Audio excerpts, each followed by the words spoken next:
আরে আপনি কাঁপছেন কেন? আমার বাংলাদেশের স্বাধীনতার দিকে আঙ্গুল তুললে আঙ্গুল ভেঙে ফেলবে। ওসমান হাদি একটা জঙ্গি ছিল। জুলাই জঙ্গি পরে জুলাই কোনো যুদ্ধ ছিল না। হাত মোজা পা মোজা পরা এবং পুরো মেকআপ করা এগুলা ইসলামের পোশাক না। কেন জানেন? বেশিরভাগ ছেলেদের মুখে দাড়ি, বেশিরভাগ ছেলেদের মাথায় টুপি পড়ছে, দাড়ি টুপির ভিতরে ইসলাম নাই।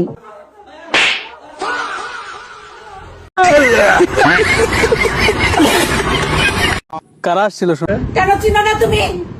চিনো না ওদেরকে? নাটক করো নাকি? না না, নাটক করি না। প্রতিদিন তোমার কাছে যেই পরিমাণ কাস্টমার আসা যাওয়া করে, এখন সবার চেহারা মনে রাখা তো কোনোভাবেই আমার পক্ষে সম্ভব।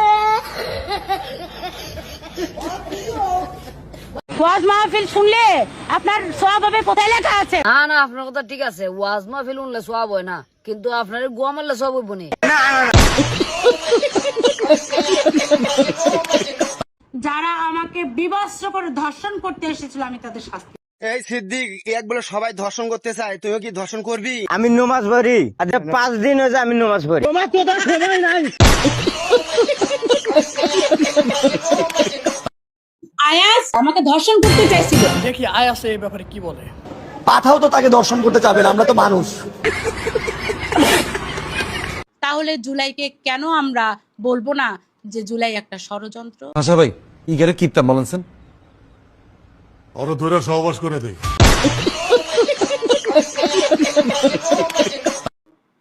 এই কথা তো ছিল না যে যুদ্ধাপরাধী জামাত শিবিরকে তারা সংসদে মন্ত্রী বানাবে, এমপি বানাবে, এমন তো কোনো কথা ছিল না। বলেন কি? ইসলামী দল সবকটা মুনাফিক। মুনাফিক দেখেই তারা নির্বাচনের আগে আগে লোককে দেখানোর জন্য মন্দির পাহারা দিত। জুলাই পুরাটা একটা ধাপ্পাবাদী। জুলাইয়ের প্রথম শহীদ যে আবু সাঈদ, তার মৃত্যু নিয়েও সন্দেহ আছে। আপনি ইসলাম ধর্মকে আমাদের ঘাড়ের উপর চাপিয়ে দিতে পারেন। দাড়ি টুপির ভিতরে ইসলাম নাই।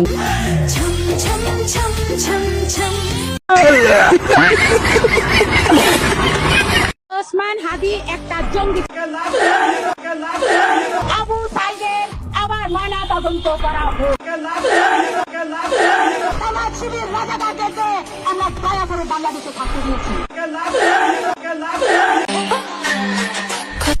এই সমস্ত হুজুরদেরকে অস্ট্রেলিয়া থেকে কান ধরে বাংলাদেশে পাঠিয়ে দেওয়া হয়। কেবে থাকে কোন তো ভিসা বাতিল হয় আজহারি আহমদুল্লাহর মতো এই সমস্ত হুজুরদের। এই কথা শোনার পরে কেবে থাকে কোন তো এই খাল আম্মা কি করবার মন চায়? মারতো একটু চাপার উপর একটু মারতো ভাই, আর একটু দে, আর একটু দে।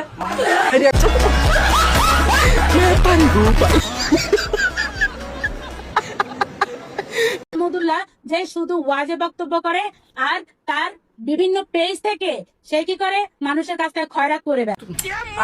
আবার এই কথা কইতেছি, মারতো আর একটু মারতো চাপার উপর।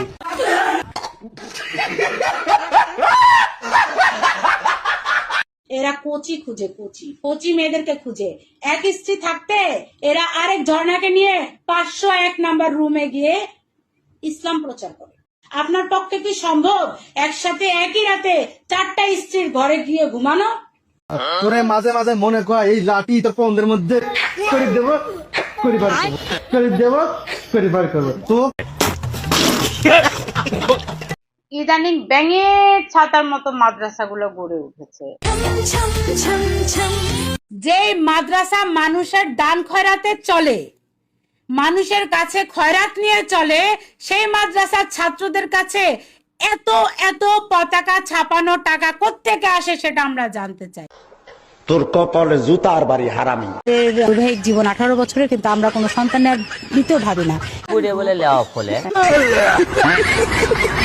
মব কত প্রকার ও কি কি, ওর দুইটা পা ধরে যখন ছিঁড়ে দিব জুলাই যোদ্ধারা, এবং ওর ওই জায়গা মতো একটা বাঘ ঢুকায় যখন এই শাহবাগের মনে খারাপ করে রাখবো, তখন বুঝতে পারবো।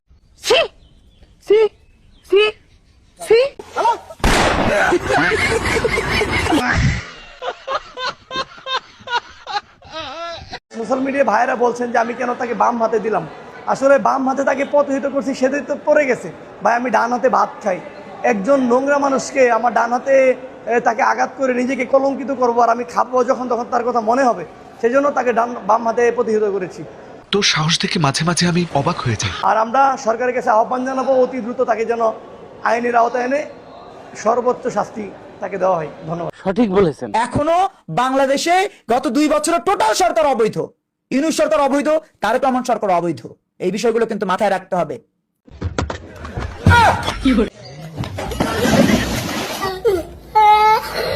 শেখ হাসিনা ডিসেম্বরে ফিরবেন, আমাদের কাছে কিন্তু তথ্য আছে। বলেন কি? শেখ হাসিনা আগেই ফিরবেন। ও আচ্ছা।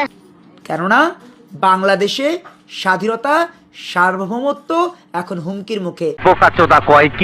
বাংলাদেশের রুটি রুজি জীবন জীবিকা এখন হুমকির মুখে, বাংলাদেশের অর্থনীতি এখন হুমকির মুখে।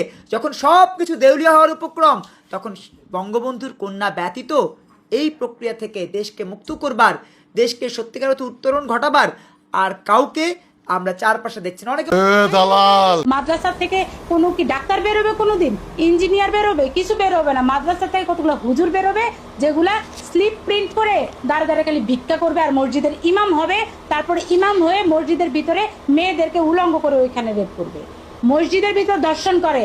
এখন এই অবস্থা হচ্ছে, অথচ কারো কোনো শাস্তি হচ্ছে না। জয়